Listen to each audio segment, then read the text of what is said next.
नमस्कार everyone, I hope you doing well. आज हम बात करेंगे सोरासिस के बारे में कि कैसे सोरासिस पेशेंट अपने सोरासिस को ख़राब कर लेते हैं और वो ऐसी कौन सी गलतियां हैं जो उन्हें सोरासिस में अवॉइड करनी चाहिए, पर वो कॉन्टिन्यूसली डेली बेसिस पे दोहराते रहते हैं और अपना सोरासिस ख़राब करते रहते हैं। तो सबसे पहले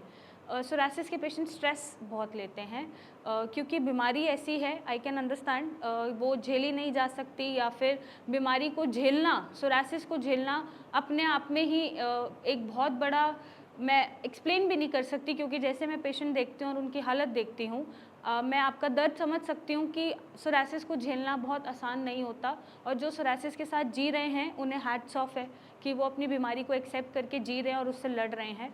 तो जो स्ट्रेस आप लेते हैं कि बीमारी ठीक हो पाएगी या नहीं हो पाएगी, ज़िंदगी भर हमें इसके साथ रहना पड़ेगा, ये ना जीने दे रही है ना मरने दे रही है, लोगों में हम उठने बैठने के लायक नहीं रहे हैं, मुझे इरिटेशन या इचिंग या सूजन से कब छुट्टी मिलेगी, तो ऐसे तरह तरह के थॉट्स आप बार बार सोचते रहते हैं, जो कि लाजमी हैं, जो आते भी हैं, जेन्युइन है। लेकिन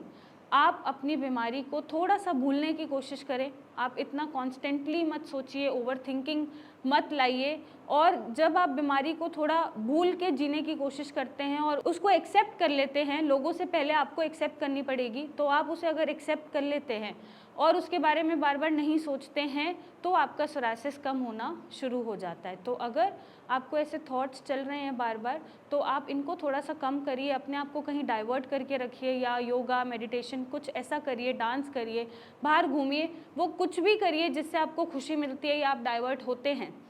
और अपने ओवर थिंकिंग को या स्ट्रेस को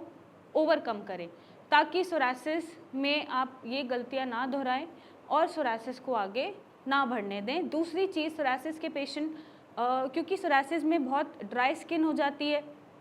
पैचेस बनने लग जाते हैं, उसमें सूजन आ जाती है और वो उसको खुजा खुजा के उसमें ब्लीडिंग कर लेते हैं, इतना खुजाते हैं,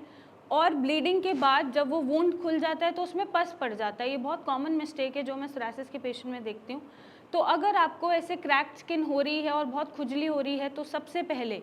आप अपने स्किन को मॉइस्चराइज़ करते रहिए, या गोले का तेल मैंने बहुत बार बताया, उसमें कपूर मिला के लगाते रहिए ताकि ठंडक मिलती रहे। बार बार आप ऑयल लगाओ, मॉइस्चराइज़ करो। दूसरी चीज़, अगर बहुत ज़्यादा ड्राई स्किन हो रही है आपको अपने रूम में बैठ के, तो आप ह्यूमिडिफायर्स का यूज़ करें। गर्मियों में ठंडा ह्यूमिडिफायर यूज़ करें, या जब सर्दियाँ आती हैं तो गर्म ह्यूमिडिफायर यूज़ करें। ह्यूमिडिफायर अगर आप अफोर्ड नहीं कर सकते तो आप एक पतीले में पानी भर के अपने रूम में रख दीजिए रात भर में, तो जो भी मॉइस्चर है आपके रूम में जो लैक कर रहा है और ड्राई एयर है वो सब ठीक हो जाएगा और आपका जो क्रैक पड़ रहे हैं स्किन में, वो क्रैक्स पड़ने कम हो जाएंगे और आपको ड्राइनेस फील कम होगी। तीसरी गलती जो आप करते हैं जिन्हें सोरासिस है, वो ये करते हैं कि वो कॉन्टिन्यूस अल्कोहल लेना शुरू करते हैं, या फिर अल्कोहल उनका बहुत ही रूटीन में डाइट एक ऐड ऑन होता है, या नॉनवेज वो बहुत खाते हैं, दिन में 2 बार 3 बार वो बाहर का खाना भी खा रहे हैं, पैक्ड फूड खा रहे हैं, जो जैम्स या केचप्स होते हैं, या प्रोसेस्ड फूड होता है, फ्रोज़न फूड होता है। तो ऐसा आप कोई भी खाना डेली बेसिस पे मत खाइए। अगर सोरासिस है तो बिल्कुल मत खाइए। और अल्कोहल का इंटेक आपको कम करने की ज़रूरत है, क्योंकि पेशेंट मेरे पास आते हैं, सोरासिस ठीक भी हो जाता है, फिर उसके बाद वो डेली अल्कोहल लेना शुरू कर देते हैं, फिर बाहर का खाना और नॉनवेज शुरू कर देते हैं, जिसकी वजह से सोरासिस रिलैप्स हो जाता है। तो आपको ऐसी कोई भी गलती नहीं करनी खाने में या डाइटरी रेजिम में जो आपका लिवर इफ़ेक्ट करे, और लिवर आपका जहाँ इफेक्ट होगा वहाँ पे आपका सोरासिस रिलैप्स करेगा या बढ़ेगा। एक बहुत ही कॉमन मिस्टेक है जो सोरासिस के पेशेंट्स में मिलता है देखने को, वो बहुत लंबे समय से फंगल का ट्रीटमेंट ले रहे होते हैं या फिर एक्जिमा का ट्रीटमेंट डॉक्टर चला रहे होते हैं, मतलब डायग्नोसिस ही प्रॉपर नहीं बनती। तो आपको अपने सोरासिस के लिए पहले डायग्नोसिस बनवाने की ज़रूरत है कि ये सोरासिस ही है, और आपको इसके अलावा फंगल या एक्जिमा का ट्रीटमेंट नहीं लेना है। साथ ही साथ जो लॉन्ग टर्म से आप स्टीरॉइड्स ले रहे हैं, सपोज़ आपको 20 साल से सोरासिस है, 30 साल से सोरासिस है, या 2 साल से भी ज़्यादा सोरासिस है, तो आप लॉन्ग टर्म से स्टीरॉइड ले रहे हैं या इम्यूनो सप्रेसेंट ले रहे हैं, वो आपकी इम्यूनिटी को सप्रेस तो कर रहे हैं, लेकिन आपके वाइटल ऑर्गन्स भी ख़राब कर रहे हैं। सोरासिस ठीक तो कर देते हैं, लेकिन टेम्परेरी बेसिस पे ठीक करते हैं, और जैसे ही आप उन्हें खाना छोड़ते हैं वो वापस बढ़ के आता है। तो ये मिस्टेक आप मत करें, आप शुरू से ही ऐसा ट्रीटमेंट लें जो आपके वाइटल ऑर्गन्स को भी हार्म ना पहुंचाए और आपका सोरासिस जड़ से ख़त्म करे। और नेक्स्ट जो एक बहुत ही कॉमन कहावत नहीं, मैं देखूंगी कि पेशेंट्स को अक्सर बोलते हैं कि झाड़ा लगवा लो,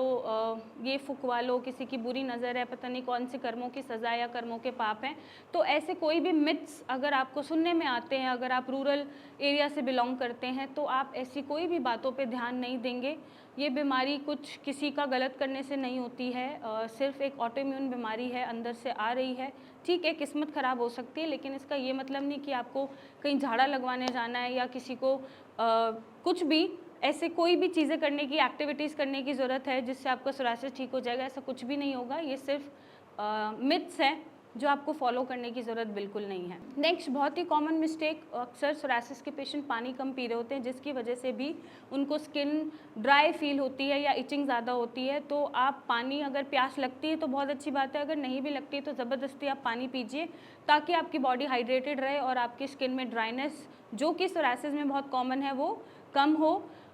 लास्ट मिस्टेक जो पेशेंट मैं देखती हूँ बहुत ज़्यादा करते हैं वो है केमिकल का यूज़ एज इन वो कॉस्मेटिक्स यूज़ कर रहे होते हैं या फिर ऐसे प्रोडक्ट्स यूज़ कर रहे होते हैं जिसमें हार्श केमिकल्स हैं जो उनकी स्किन की लेयर को और ख़राब कर सकते हैं। फॉर एग्जांपल, अगर मैं स्टेरॉइडल क्रीम का ही एग्जांपल ले लूँ तो उसमें ऐसा